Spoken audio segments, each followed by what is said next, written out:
In this first example, you can see how a previous improvement can be improved even more with a little touch of 3S. Ryan from Special Parts has sorted, swept, and standardized this building supply drawer to be even better than it was before. So awesome. For example, he cut motion by moving the items to the front of the drawer. He made the Kaizen foam fit the tools better so they stay in place and don't get moved around when the drawer is opened and shut. He removed the sanding pad, which was not relevant to the purpose of this drawer. He even made a home for the pins and clearly marked the size for quicker reference. Great work, Ryan. In this next example, you can see how Josiah and his team continue to improve their conditions by adding labels to items that have a home, but the home is not clearly identified. This has the potential to cut costs in our production in several ways. For example, have you ever gone to grab a tool that is usually in a certain place, only to find it is not there? You then have to look around the area and finally you locate it after several minutes of searching, perhaps on the other side of the table or in a different drawer or maybe even under the table because someone put it on the top only to get it knocked off onto the floor. This often happens when the home for the item is not clearly marked, because although you might know where it is supposed to go, a new person may not. They grab the tool, then put it back in the general area, but not where it should be placed for the most efficient use. Tools should have a home intentionally designated in an area that requires as little motion or transportation as possible in order to obtain it when needed. See the example in this last video where Doors moved their utility knife from under a shelf and onto the wall instead. Just this smart little move can easily save 2 seconds or more. They also made a shadow label around it so everyone knows where to put it when returning it. That's the standardizing part of 3Sing. When a tool can always be found not just in the same area, but the exact same spot, it can save you a lot of time. Now just imagine if we did this with all of our tools. Hundreds of tools are grabbed every day by our team members throughout the workday.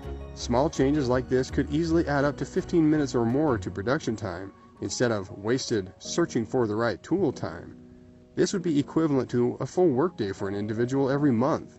Doesn't that bug you? That we could pay someone to sit around for a whole day once a month for the same cost of not implementing simple improvements like this. Take time this week to notice every time you grab a tool or supplies and you are not able to locate it instantly and conveniently.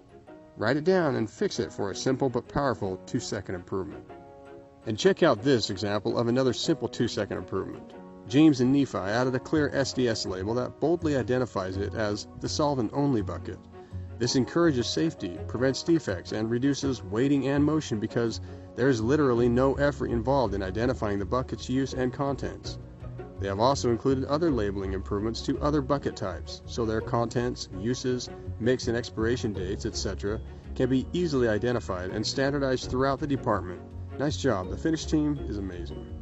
Adding a tablet to the drawer box department has enabled them to check the assembly queue list much easier, and better synchronize drawer boxes with assembled boxes in real time. The large display screens update about every 7 minutes, which is usually good enough, but the drawer box team has made it a standard to double check the queue list when starting new jobs, as there have been times they have started a job only to find it moved down on the list once the screen updates.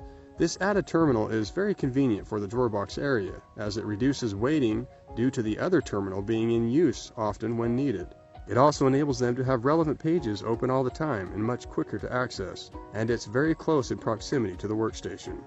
And to share one more 2-second improvement, Carling from our incredible face frame team built a jig that enables the dado machine to cut 3/4 inch dados simply by removing the jig.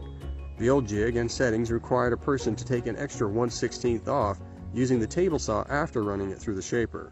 Nice job, Carling, for removing a whole process from this task.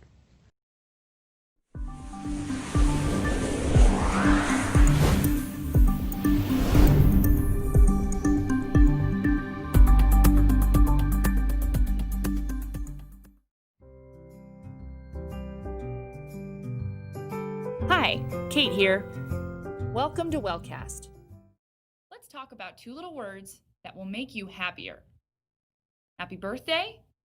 I do? Nope.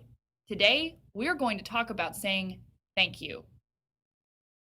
Did you know expressing gratitude is scientifically proven to make you happier? Here's the deal. Humans operate on what's called a hedonic treadmill. It means we generally stabilize at one level of happiness. Going to a party or going to the beach might perk you up for a minute, but generally your level of happiness stays constant, whether you spend a day at the park or at the doctor. Basically, we take the things that make us happy for granted, so they stop psyching us up. By practicing gratitude and constantly examining what you're thankful for and why, you stop ignoring what makes you happy. Essentially, being actively grateful will make you a happier person. But don't take my word for it. Dr. Robert Emmons, a psych professor at UC Davis and author of Thanks, The New Science of Gratitude Can Make You Happier, has been doing experiments on gratitude for more than a decade. For example, Dr. Emmons gave 300 people journals and divided these people into 3 groups. One group had to write daily lists of things that they were grateful for. Another group had to write daily lists of things that annoyed them. And the last group, well, they could write about whatever popped in and out of their minds. Batman, strawberries, whatever. Emmons found that people who wrote about things that they were grateful for had a much higher level of well-being than the other 2 groups. Not only that, they slept better and exercised more. Group A's simple act of writing down what they were thankful for seemed to kickstart their brains. So, it's time to kickstart your brain with today's wellness exercise. Take out your Wellcast journal. Crack it open to a clean page and write "Things I am grateful for" at the top. If you're the kind of person that likes to be micromanaged, draw 3 columns and label people, places, and things. Take 5 minutes each night this week and add things to those columns. At the end of the week, take a look at the list. It's pretty long, huh? It's time for phase 2. Time to express a little gratitude out loud to others. Look, we're not saying you have to be one of those people who thanks trees for oxygen. I mean, you can, but just go down your list. Pick one of the things you wrote down and think about who gave it to you. Actually expressing gratitude will help you get off that hedonic treadmill and make you feel better about all the little things. Draft a letter to this person. It's okay. You can explain to them that a YouTube video is telling you to do this. But then get serious. Tell the person what you're so grateful for and why, and then thank them sincerely for it. If you're feeling adventurous, ask them out to dinner, and then you can thank them in person. After you send the letter or return from dinner, take out that Wellcast journal one last time. Open it up to a clean page and write down how you feel now, in detail. Are you like one of the folks in Dr. Emmons' study and feeling pretty awesome? Let us know how your gratitude experiment went.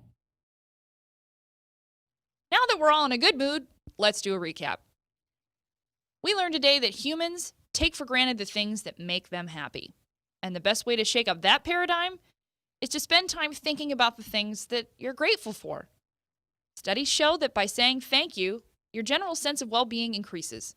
To get that happy ball rolling, write down a list of things that you're grateful for in your journal, pick one, and write a letter to the person who's responsible for that thing. Tweet us at WatchWellcast, email us at watchwellcast@gmail.com, or leave a comment down below. We'll see you next time.